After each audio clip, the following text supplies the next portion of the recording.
begun the recording. I'm going to. Nels, don't we have the Christmas program next Sunday? That is correct. I'm sorry. You're quite right.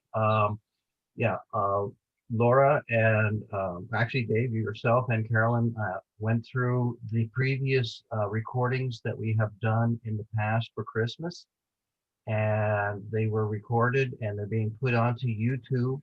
And so next week we will have that Christmas concert excerpt of the past during the adult forum, and we'll be presenting that via on Zoom using recordings that have been put onto YouTube. And if that makes sense to you, congratulations. You know how to tech speak, but it's basically working from one platform to another because the recordings were stored on a DVD and they are available for you in the library at the church, and they have been moved over to YouTube, and we'll be putting those on the Zoom next week. So, Nels? Yes. So what about the few of us who are on by phone? Are we able to access that next week or not? I think you will be able to because it'll be a Zoom presentation. Okay, thank you. That should work through. That's why we're going that route, because if we did it off of YouTube, you'd have to have the internet and those kinds of things. Right. Okay, thank you. Okay. So without any further ado, I'm going to get out of the way, and I'm going to introduce somebody frankly needs no introduction, in part because he's a wonderful storyteller and everyone knows him, or if they don't, after he starts talking, you will feel like you already have. So Jerry, please take it away. Well, thank you very much, and happy Zooming to everyone. A new term for me, certainly, and I'm so pleased to be a part of the Adult Forum this morning. The topic of well, first let me say I'm going to share a few stories, maybe take up 20 minutes to a half an hour, and then I want to save some time for anyone else who has a Christmas story to share, to do that. And if you have questions and comments along the way, well, I'm certainly hoping that you will join in and share them. A little bit of background. I'm an old farm kid, as those of you who know me are aware of, because you've heard me talk about it many times. But I will mention just a few facts and then put it into the context of how we celebrated Christmas when I was a kid. I'm a Depression kid. I was born in the middle of the Great Depression in the 1930s, and my stories represent the late 1930s and the 1940s, early 40s, which of course were the war years. Our farm, and it was at the time a average sized farm. Today it would have been a small farm, 160 acres. At the time, when I was growing up, we had no electricity. We had no indoor plumbing. We heated our house with wood stoves. We milked cows by hand. And I attended a one-room country school, which was about a mile from our farmhouse. And I, of course, everybody walked to the country school in those days. There were no school buses. So the Christmas really started the Monday after Thanksgiving, when we were back at the country school. And our teacher, I noticed, was paging through a whole bunch of papers and pamphlets. Well, what she was doing, she was already preparing for the Christmas program, which was a highlight of the community. The country school every year put on, which became a cultural event, something that everyone looked forward to, whether you had kids in school or not. So on that Thursday, and she's selecting who's going to do what. And let me talk about when I was in first grade. This was in 1939. And our school at the time had no electricity, no indoor plumbing, heated with a wood stove, all the rest of it. which was not unusual because we were quite accustomed to that. All the farm kids had the same experience at home. Well, the teacher is looking at me and little first grader, and she's saying, well, Jerry, I have a piece for you to say at the Christmas program. And in those days, the language was saying your piece. And of course, that held on for a long time. When old timers were asked to say their piece, that meant they had something to say, and they generally said it. So I'm to prepare this little piece that she handed me the paper and I read it. I thought, my gosh, I have to do that. I'm a shy little kid. I was, still am, but I was, then I was really shy. Somebody would drive into our yard, which didn't happen very often. I'd run out in the woods and hide. I didn't want to talk to anybody. And I said to the teacher, I said, I do not want to do this. I do not like standing in front of people. They scare me to death. And I just don't want to do this. And she said, well, Jerry, you're going to do it. I went home that afternoon. I'm scared to death now. I'm just a little guy, 5 years old. We didn't have any kindergarten. They didn't think of that in those days. And I'm back home and I said to my mother, I said, Ma, the teacher wants me to do something I just do not want to do. She wants me to stand up in front of everybody in that school at the Christmas program when the aunts and the uncles and the cousins and the neighbors and the bachelor farmers and the whole schmear are sitting out there waiting for me to screw up, to do something so they can tell their neighbors that Apps kid, he just doesn't have it. He's screwed up at the Christmas program. My mother said, sorry, but the teacher says goes. No help there. So I'm fussing like you can't imagine during these days preparing for the Christmas program, worrying about how in the world I'm going to be able to do this. I just do not like doing that sort of thing. I thought to myself, I don't want to start. I just don't want to begin doing this sort of thing. Well, it came to be that the teacher, saw that I was really anxious about all of this.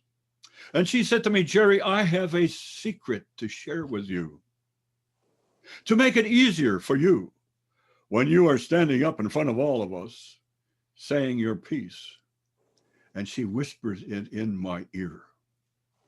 And the night of the Christmas program, and everybody is gathered, and the wood stove is hotter than it ought to be, so it's very warm in the room.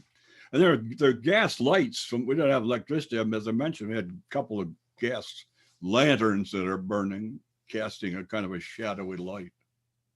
And I'm up on the stage and I've got a new pair of bib overalls. We got 2 new pair of bib overalls a year, once when we started school and once before the Christmas program. And the teacher said, now you got to use your outdoor voice when you are talking to a group. Otherwise it was, don't use your outdoor voice when you're inside. Now I could use my outdoor voice and was asked to do it. And then she said, now you stand up straight and you put your shoulders back and you say your piece. And now I'm going to let you in on the little secret that she told me. And I've been using that secret ever since. I've talked to given thousands of talks over the years, unfortunately. She said, you see the damper on that stove in the back of the room? And I said, yes, I see the damper. She said, when you give your talk, you look at that damper. Don't look at anybody. Your little brothers are going to be sticking their tongues out and rolling their eyes and doing anything to crack you up, but you don't look at them. Look at that damper in the back of the room. And I did that. And I stood up there straight with my new bib overalls and my shoulders back, my outside voice, and said, I want to welcome all of you to our annual Christmas program. That was it.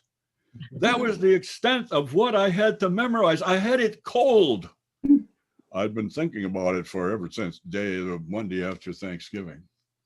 Well, the teacher had all of us doing skits and speeches, little talks, and we were singing some songs. And I want to share, a couple of more parts of things that happened, because the country school is gone and the Christmas program at the schools, that's essentially gone as well. So one of the things we always did was to have the portrayal of the nativity scene. And so on this rickety stage that the school board had put together in the front of the school, stood a sawbuck with a native doll in it. That was the baby Jesus. And there was Mary, one of my fellow students, wearing a bed sheet with a towel around her head. And there was Joseph, who had his dad's too big house coat on. He's standing there looking kind of glum and wishing he was some other place. And the teacher is at the piano, and she's playing Away in the Manger. And we're all to sing that, of course. And she had reminded us, when we do the nativity scene, there will be no laughing. There will be no giggling. There will be no poking each other. That is a serious moment. And she's playing now Away in the Manger. And we're all trying to be on our best behavior. And lo and behold, we had forgotten. I had forgotten. Teacher had forgotten. There was a mouse nest in the piano. There were mouse nests in several places in the school, but there was one in the piano. And as she got into really playing Away in the Manger, this little mouse stuck his head out of the top of the piano. Well, my gosh, I was sitting in the front row with some of my friends, and I started to giggle because how can you not giggle when you see a mouse sticking his head out from the piano when the teacher's playing Away in the Manger? That mouse crawled down the piano, crawled onto the stage. What a non-religious mouse this was. It was destroying the secret of the sacredness of the nativity scene. And so the teacher's neck is getting redder by the moment because we are not doing what we're supposed to do. We are goofballing and laughing and having a grand old time, and she looks around and she starts to laugh as well. And pretty soon the entire schoolroom is just hooting. And a school board member finally grabs up a broom and ushers the mouse out the door to the screams of the babies and the little kids. And it was one of the most memorable things that ever happened at the country school. We talked about it for years. Every year someone would say, do you remember when the mouse destroyed the nativity scene? Well, and with the mouse out the door, the teacher is back at the piano, Away in the Manger. Everybody is serious. The program went on. And at the end of the program, we all looked forward to a visit from Santa Claus. Usually one of the school board members. We didn't know who it was. At 5, I thought it was probably the real thing. And we listen, and all of a sudden we hear, Merry Christmas, Merry Christmas. Santa Claus is running around the school, the crazy man, running around the school, yelling, Merry Christmas. He bursts in the door with a great big ho, ho, ho, ho. Big bag over his shoulder. He runs up to the front, plants a big kiss on the teacher, whose face turns a bright red. And he begins delivering presents, a present from the teacher for each of the kids, a present to the teacher from back. Teacher got presents, the kids got presents, is what I'm trying to say. But then at the very end, there were 2 presents left. And Santa Claus said, what is this? Now we all perked up because we knew that there were some pranks that took place generally about this moment in the Christmas program.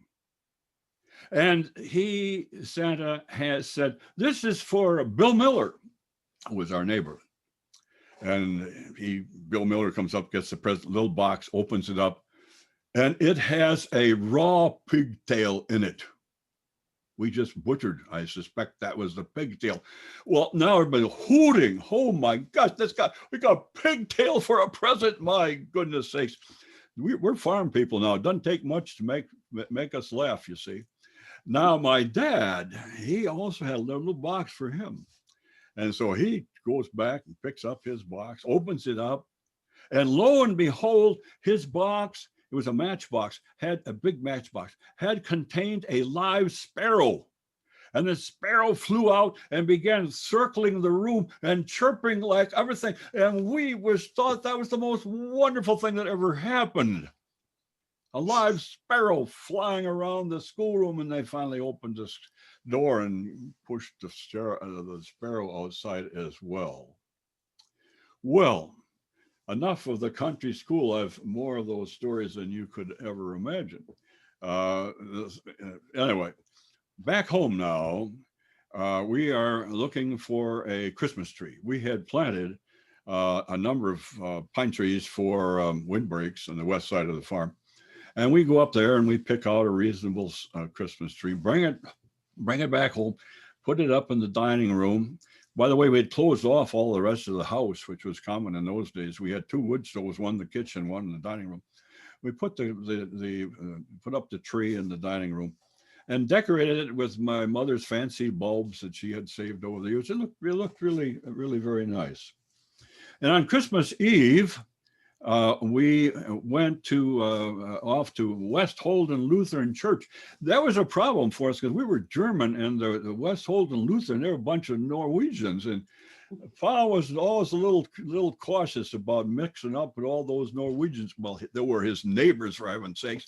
But now in church, that's a different thing. These Norwegians had a different way of looking at the world when it came to a church, according to my mother, who was a very devout German Lutheran. But anyway, we went on Christmas Eve, came back home and had oyster stew. Oyster stew was a tradition in our family that goes back for generations.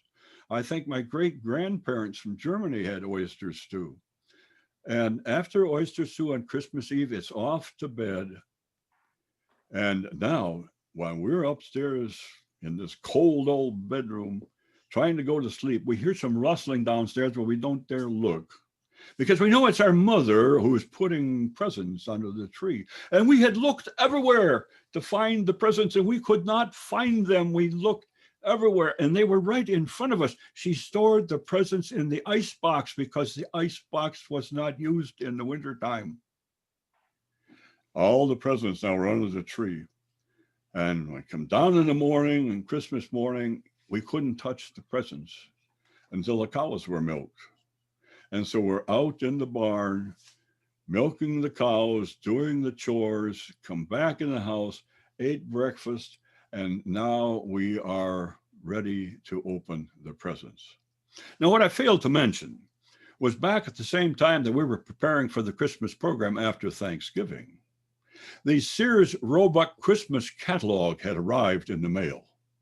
And my two brothers and I, have twin brothers, 3.5 years younger than I, we spent untold hours paging through that catalog, trying to pick out what our mother said, you can pick out one toy and one piece of clothing. That's it. Those are the two presents you could pick out. And so I had done that, and I was hoping that those things that I had ordered were under the tree. We finally got through breakfast, we're opening the presents, and I found a beautiful blue sweater. That's the one I had picked out in the catalog. And then there was I ordered a book. I wanted a book. I wanted Santa to bring me a book. And handbook for boys, all kinds of things from how to throw your voice. Can you imagine what we called a ventriloquist in those days? Somebody could throw his voice and all kinds of stuff like that. A wonderful book. My brother Donald always was wanting something a little different. He asked Santa to bring him a cork gun, a little bit of thing about this long, about 18 inches long or so. And you put a cork in the end of the barrel and you cock the thing, you pull the trigger and the cork went up like that. And it was called a crow shoot. And there were little crows lined up, little toy plastic things. And if you hit a crow with the little pop gun, the crow would do a twirl on the thing. Well, now my brother is shooting corks, of course, one after the other, and he's hitting the crows most every time. And whatever possessed him to do this, my brother Daryl and I never knew. But at the same time that we're doing this, my dad is sitting by the stove in the dining room, reading the paper and smoking a cigarette. My brother Donald takes aim with the cork gun, and he goes blip, and it hit the cigarette and knocked it right out of my dad's mouth. Now this, oh my gosh, Daryl and I look at each other and say, this is God. The punishment that he will receive is something that we have never seen before. This is Christmas, and he's shooting a cigarette out of Dad's mouth. Oh my gosh, what will my dad say? For a moment, there was dead silence, not a word. And then my dad, having found the cigarette, looked at my brother Donald and said, and I've never forgotten this, that was a pretty good shot. And that's all there was to it. No punishment. But we both knew that had it not been Christmas morning, there would have been a problem. I'm going to stop now with these wild stories and see what comments and questions and stories some of you all might want to share. So who would like to begin with a comment or a story or a question that I can try and answer? I'll see what I can do. He's nice. He is a nice man.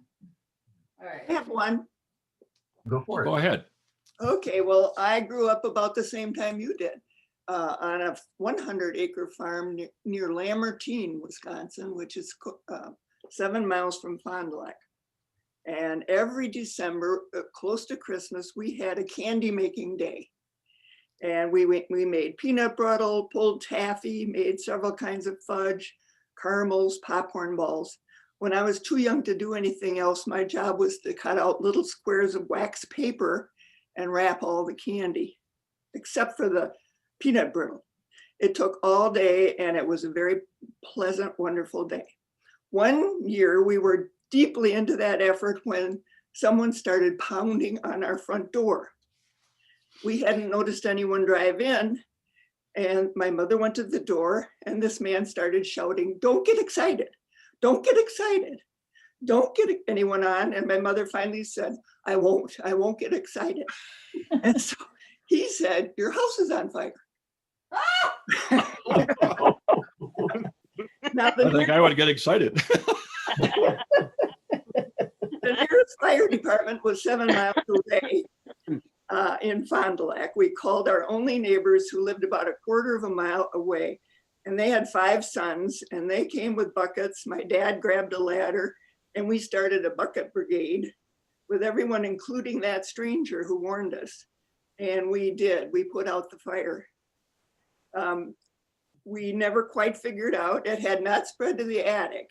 We never quite figured out what in the world had started that fire, except maybe a spark from the chimney.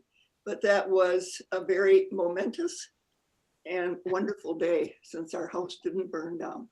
I'm sure. That's a wonderful story. Let's hear from someone else. That's, by the way, at our farm, when I was growing up, the fire department in Wild Rose would not leave the village. We didn't pay taxes for them, so they stayed in the village. And if we're going to save any building, we got to do it ourselves. So your example is perfect in what we had to do.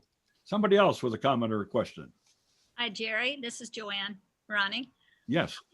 First, a comment. I've heard you say that your father, Herman, was the greatest storyteller. Well, I definitely think you are a chip off the old block. I appreciate your storytelling. And just a memory, something you said reminded me of, no gifts opened until the cows were milked and that sort of thing. Well, my family and my 2 aunts, we all lived real close to each other to help take care of my aunt in California who had Lou Gehrig's disease. So it was a good, all of us Norwegian, by the way. And one memory is that there was about a half and half of us, that half of us liked Lutefisk and the other half liked, well, it's a delicacy. I won't go into details, but it was called Blå Klub. And so yeah. there we sat, the 2 tables, and of course lefse was everywhere. But the fun memory that yours reminded me of was my Aunt Tilly, who was just a saint and such a worker, taking care of really 2 families. She was the dishwasher. There was no dishwasher except, doing it by hand. And we kids knew that we couldn't open presents until all the dishes were washed and dried. So it took about 5 of us dryers to keep up with Auntie Tilly, who could wash faster than. And of course, the fun of 3 families in 1 living room, including my my aunt who was completely invalid. It was the best Christmas memories. We all still talk about those times together. So thank you. That's wonderful. That's wonderful. Christmas, of course, is family time, and that well, we still try to bring the family together. It's a little tough this year. Somebody else.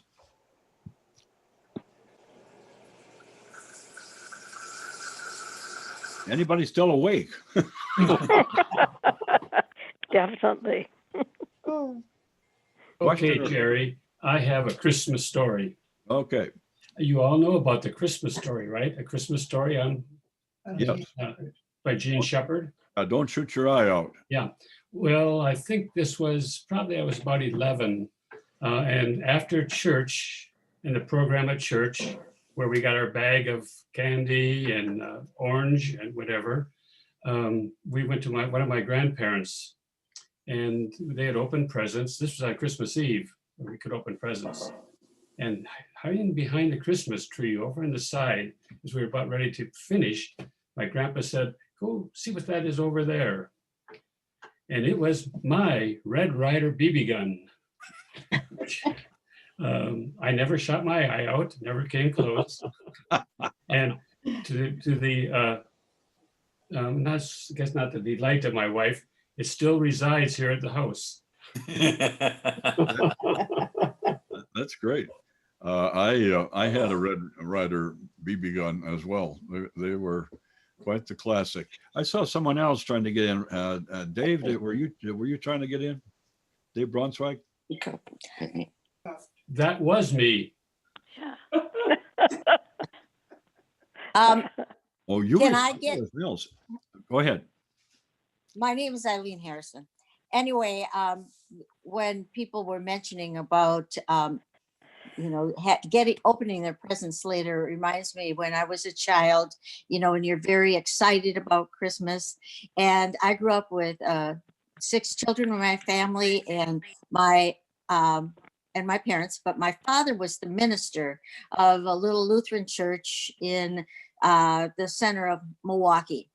And at Christmas Eve, that church was decorated so beautifully because we had red carpets, and someone in the congregation owned a decorating company, and they would have huge, beautiful Christmas trees decorated throughout the church and wreaths and garlands. But so our 7 o'clock service was always a very song filled. The senior choir would have do a cantata, and so we can't. Oh, and our parsonage was connected onto the church, so we would go back home after that service. Well, then we couldn't really do anything because my dad was getting ready to give the sermon at 10:30. But as a child, we were too young to go to that service, so we went to bed. And the next morning, when people are getting up opening presents, that's where I learned some Christmas patience, because now there was going to be a Christmas church service at 10 o'clock that morning. So we couldn't open up our presents. And so we would go to church and we would come home, and then we needed to eat lunch. So we would eat lunch and clean up after lunch and go into the living room. Now it was time to open presents. And it's not that there were going to be that many presents for each of us, but when you have a family of 8, it looks like a ton of things. And so now, no, it's not quite time to open presents yet. And by this time, it's almost 2 o'clock. Then we had devotions and we had Bible readings. And so finally, after all the Bible readings, then we could open our presents. So that's how I learned patience at Christmas. Bouncing so much. That's worse than waiting for the cows to be milked. I would like to follow up on a story when Eileen mentioned that her dad's church and parsonage were in one building. It was on 28th in Wisconsin, which is the main drag in downtown Milwaukee. Well, her sister and brother-in-law and 2 nieces came to visit, and they brought their dog along. And on Christmas morning, Eileen's mom in her house coat took the dog out. And what happened is that dog had the name of Angel. And so here's Eileen's mom going up and down Wisconsin 'Cause the Avenue. dog got away. The dog got away, and she was yelling out, "Here, Angel." I don't know what people thought happened to the parsonage's housekeeper. That was a funny story. That's appropriate for Christmas morning, to be sure. Thank you. This is Marilyn Grimm. May I ask a question about that church on Wisconsin Avenue in Milwaukee? Because I think I went there in 1953. Oh, As I've been a child as there. a non-member, but living in Milwaukee for 3 years. And it was the closest church to where we were living at the time, which was 16th and Wisconsin Avenue in an apartment. I'll bet it So what was. was the name of that church? Is it still It there? was called St. Paul's Lutheran. Now there St. was Paul's. another Lutheran church on about 20th and Wisconsin Avenue. This was across the street from a grade school. But it was a German. No, it might have been the one on 20th then, because that would have been very close. That one to- was called yeah. Redeemer. Yeah, okay. Thank you. Okay. Anybody else?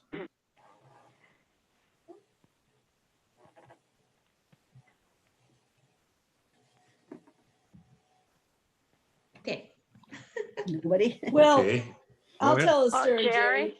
Oh, Yes, Jerry, this is Yes. Nancy Abraham. yes. You're talking about saying your piece.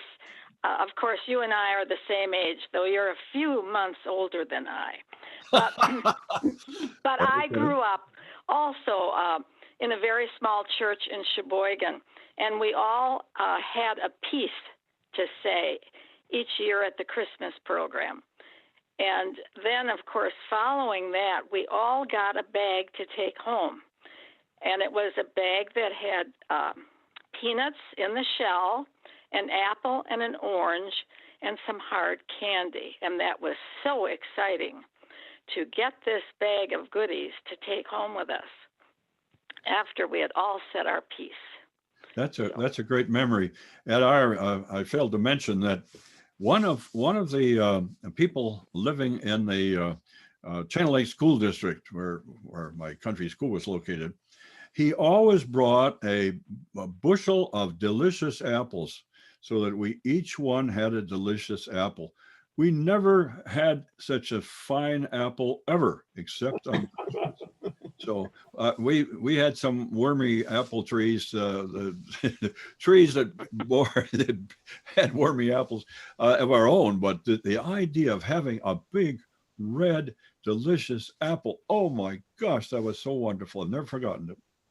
This is Marilyn Grimm again. Can I get back on subject with the memory? Sure. Naturally, I'm older than both you and Nancy. And so I go back to much earlier days, by at least 10 years. And I was rural and a one-room schoolhouse. And we had a male teacher when I was in 7th grade, which was kind of unusual, I thought, at the time. He had gone off to the war even, and after the war, he came back and used the World War II, I'm talking about. World War One. No, the teacher this was a little later. My dad was in World War I, but this teacher was there when I was in 7th grade, and he was World War II because he had to go. And when he came back, he made use of the program where you could get your education, got his master's degree, and he even came back to this little rural Wyoda community, 100 people, and continued teaching until he retired. But he really liked art, and when he had his Christmas programs, very much like you described, and it was really, you couldn't see the ceiling of the one-room schoolhouse because of crepe paper hangings. And as students of his, we spent an awful lot of Advent time doing artwork to get the crepe paper up and in all the designs he made. But our programs were very similar, and at my house, we had oyster stew, even though it was half Norwegian and half Swiss in terms of parents. And we opened presents on Christmas Eve because we did not have church on Christmas Eve. There was a Christmas program at church where we got the brown bag with the orange and a few hard candies in it. And then there was church on Christmas morning. So we opened on Christmas Eve, and my parents decorated the tree, made us take a nap in the afternoon. We knew exactly what was going on in the next room, but they were putting up the tree and putting the presents under. But they were all fond memories. Christmas was wonderful. Thank you. Thank you very much. Hi, this is Lois Anderson.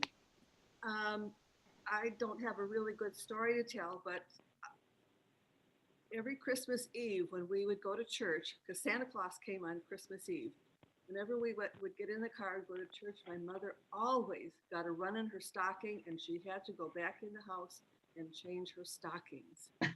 So,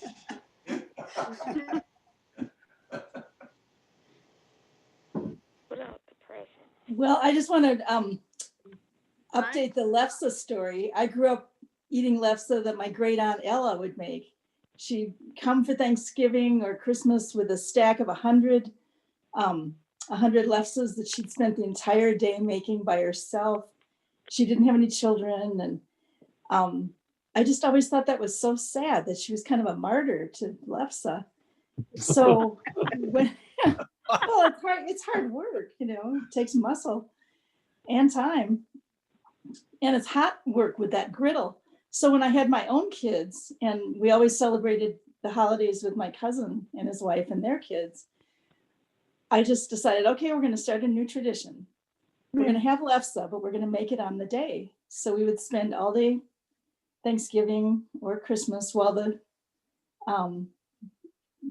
turkey was in the oven.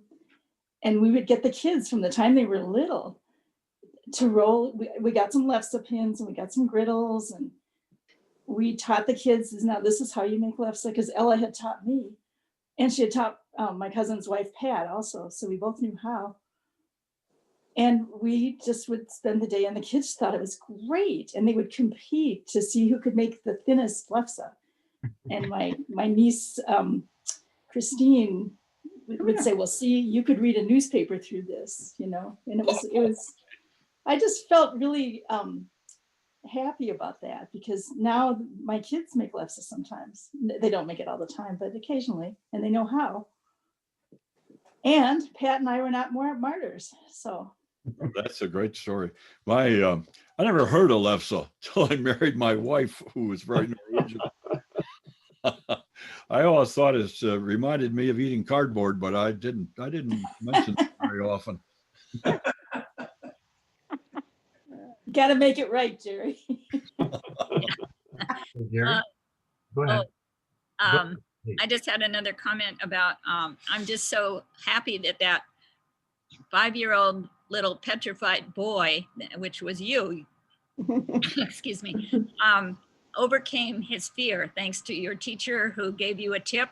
And it's just amazing to me that you've been on national TV on PBS, and you know what a speaker you became from that little scared boy. And I have a slightly similar memory. I was 3 years old and 2 months, so I had just turned 3 2 months before this first Christmas program, and my piece to say was 3 words. But I was, you know, it was a pretty scary moment. The church was all dark except for the twinkling lights, and you know, all the families were out there looking at all us children in the spotlight. And Reverend Rude, I'll always remember his name, held the microphone up to my little mouth, and I said my piece. And those 3 words actually have gotten me through a lot of hard times through my life. And the 3 words were, God is love. Very good. Very nice. Excellent. Oh, nice. Excellent. See, Jerry, you were asking, when I was a kid, my mom's family was from upstate New York, and my father worked construction, so we were working on some of the missile sites and other kinds of things in North Dakota. So on a couple of Christmases, we would drive from North Dakota to New York, basically as a nonstop drive. So That's a long ways. the Christmas, what came of that was one of the neat things that we did as a family is as we would come into the different towns that we were driving through, we would look for the Christmas lights that were on for the different homes and those kinds of things. And after we stopped going to upstate New York for Christmas, it became kind of a family tradition to drive around town and look at the different Christmas lights that people had put out. And toward the end of my parents' life, there was a place in Bismarck called Candy Cane Lane because of all of the way people lit up their neighborhood. It was basically about 6 or 8 blocks of houses that were all lit up. And so that kind of became a family tradition, was to go out and look for Christmas tree lights that were at homes on display. Very good. Tyrone, I bet you've got a story to tell. You got to unmute. Yeah, I just unmuted, yes. Well, one story comes to mind that when I was in early high school, my parents moved to an acreage north of the city. And while they were having a house built, we lived in an old schoolhouse, just like the one you described that you went to school. And Christmas came, and we had electricity. My dad saw to that, but we didn't have indoor plumbing. And Christmas came, and there was a shortage of Christmas trees. And I remember my mother went looking for a tree when I was in school. My dad was at work, and the only tree she could find was a pine tree between 3 and 4 feet for $40 then. And we thought that was too much money. So, but growing up in a German culture family, I went over to the farm down by the creek and I cut down a wild plum tree and I decorated that. And that was our Christmas tree in 1957. That's a wonderful story. That's great. So Christmas has to take place no matter what. That's a wonderful story. Right. This is Carol, and I have a kind of a favorite story too, in that my parents decorated their Christmas trees with series lights. At the time, I think maybe that was all there was, but when one bulb burned out, then the whole strand went out. Right. And my dad was an engineer, so he wired 2 sets of lights together. So we had strands of 16 instead of 8. So when they went out, it was an even bigger problem to find them. But I have kept those lights and they have been fixed up, and John always puts in 1 or 2 if we have a socket that goes out, but we are still using those lights, some that we bought, and they're a beautiful soft light. I'm sure they're not very energy efficient, but this is one of my favorites that I will not give up. Well, one of the things that I'm hearing, and I think it's very important, Christmas is also a time for traditions. Things that we remembered when we were kids that we want our kids and our grandkids to remember. And our family is full of those kinds of traditions where we're trying to pass them on from kids to grandkids. And I think that's true for a lot of families. Christmas is a time to do that. I love hearing all these stories. I'm probably the youngest one on this call, but my parents were older when they had me, and my parents were both born in the early 20s. They both passed away, but my dad was born in 1921 and my mom was born in 1922. So they truly were children of the Depression. And so the traditions that they were both 100% Swedish, born in Rockford, Illinois. So the traditions that they brought to me were much like the ones that you're describing. And the lefse, the korv, the Lutefisk, the whole Scandinavian smorgasbord. And then also the Depression era stories about the school choirs and even the stockings. Like other kids from my generation had totally different traditions for things that they got Christmas Eve. In my stocking, I got walnuts and apples because that's what my parents got. So that was the tradition that they carried on with me. And I didn't think there was anything unusual about it until I started sharing with other kids at school, and they thought that was the weirdest thing they ever heard of. But I thought it was great. And we had all these nutcrackers that actually worked. They weren't just decorative, they actually cracked nuts because we got walnuts in our stockings and we needed nuts to crack the walnuts. I don't think we had enough stockings left over to do such a thing. Jerry, Yes. this is Nancy Abraham, and I'm just thinking it's right around St. Nicholas Day, and Yes.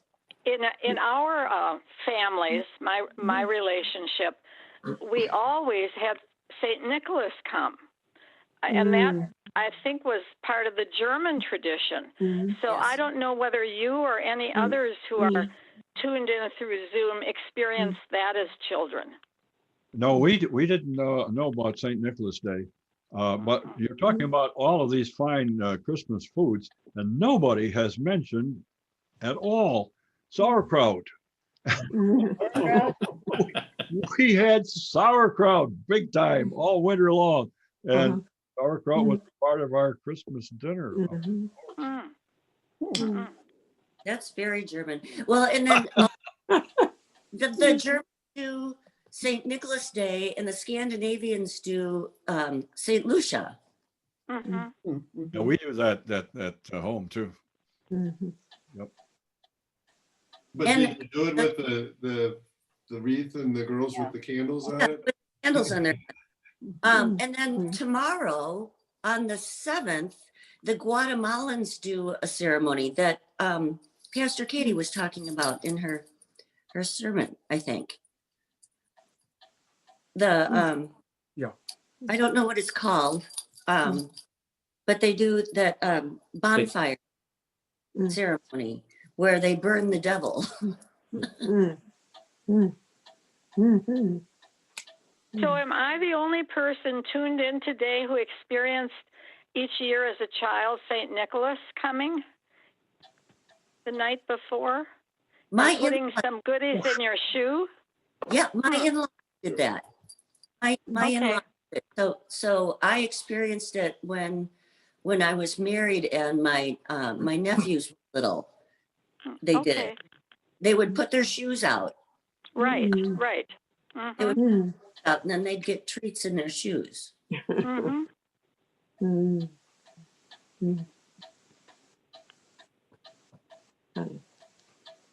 I have another one. Go ahead. I want to add, am I muted? No, you're unmuted. No.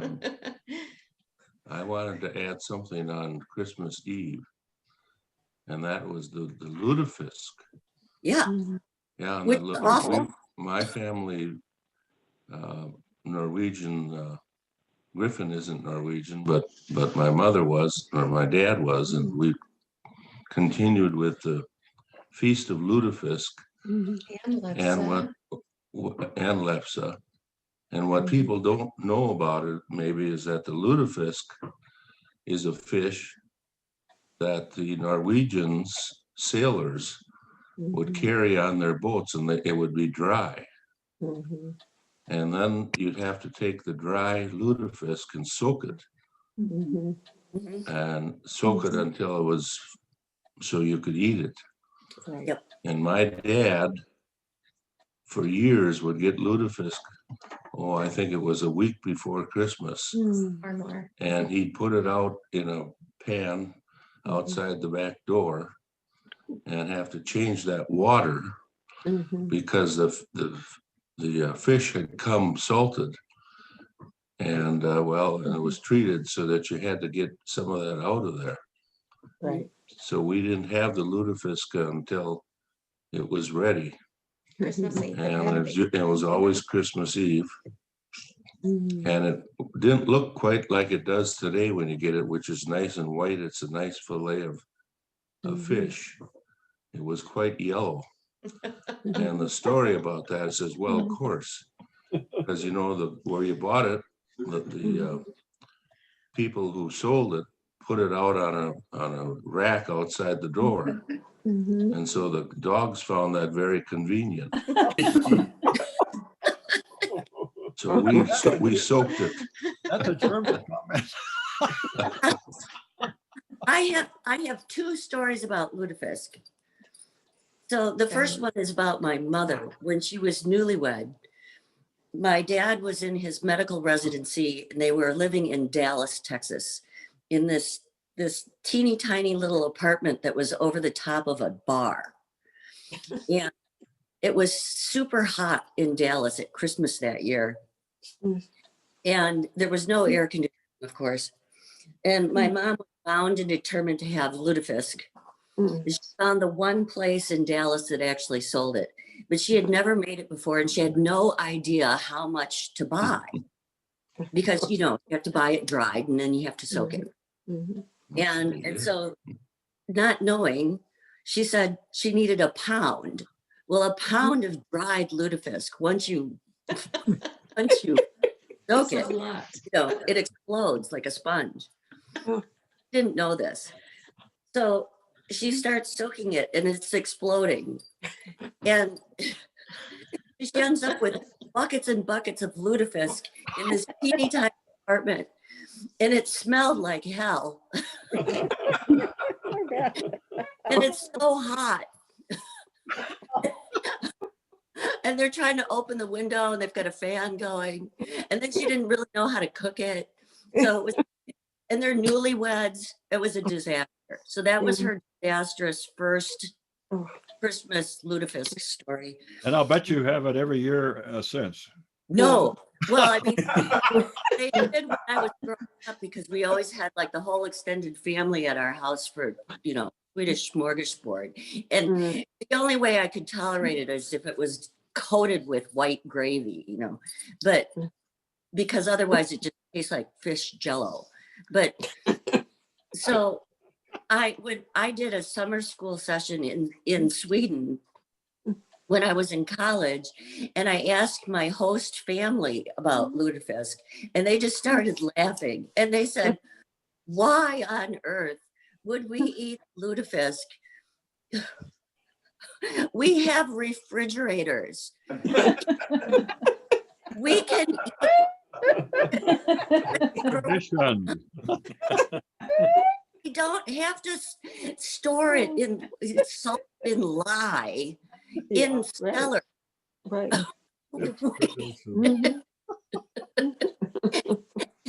It's a tradition that immigrants brought to the new land when there were no refrigerators. The immigrants just continued on with that tradition for no apparent reason. Well, I used to cook lutefisk and serve it on Christmas Eve, and rumagret. We always had rumagret.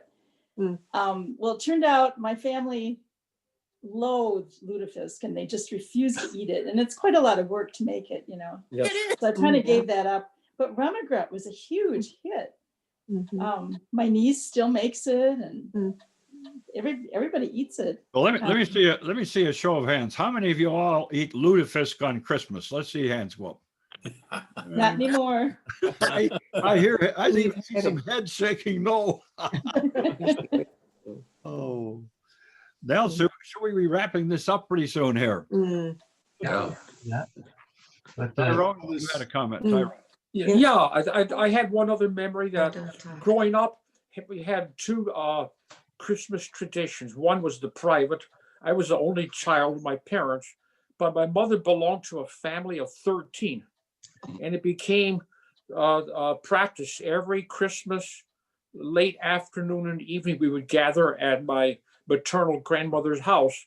And probably something that drove that is that during World War II, she had 5 sons and 5 son-in-laws in the service all at the same time. I meant 10.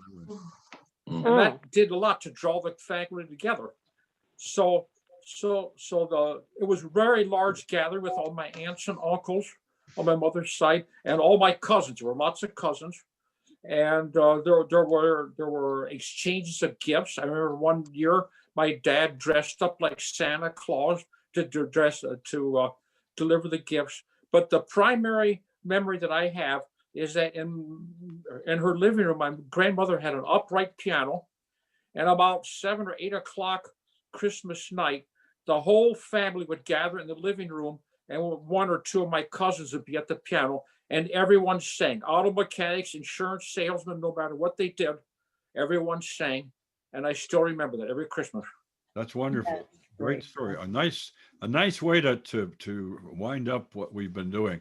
I so much appreciate all the stories that you've shared. Even the lutefisk part. So Nels, I think we should probably wind it up. And you're the MC here, so you tell us. Yeah, and I would just remind everyone that next week, because we were able to record some of the different Christmas presentations Tyrone and company have put together, we'll be putting those on the Zoom as a recording. So you are welcome to participate, and if not, I do hope that you have a wonderful holiday. Thank you for doing this. It's wonderful. And it's good to laugh as a group. So thanks. And Merry Christmas to everyone, and happy lutefisk eating. Thank you, Jerry. Thank you. Merry Christmas to all. Oh, take care, everybody. Yeah. Take Bye. care, everyone. Bye. But Interesting. Good memories. So- Here. Mhm.